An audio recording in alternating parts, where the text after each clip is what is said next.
I'm Dave, and I work here at MATTERHACKERS, and we're one of the retailers in the US of BCN 3D printers, and it's awesome.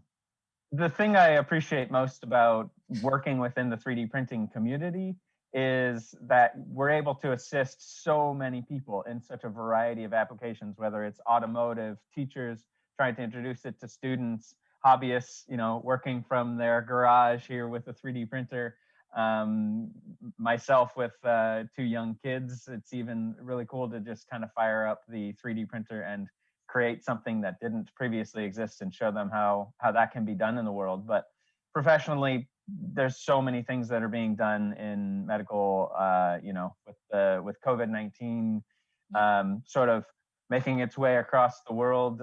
Certainly in the US, March and April, 3D printing was able to shine and show how it could fill gaps in traditional manufacturing.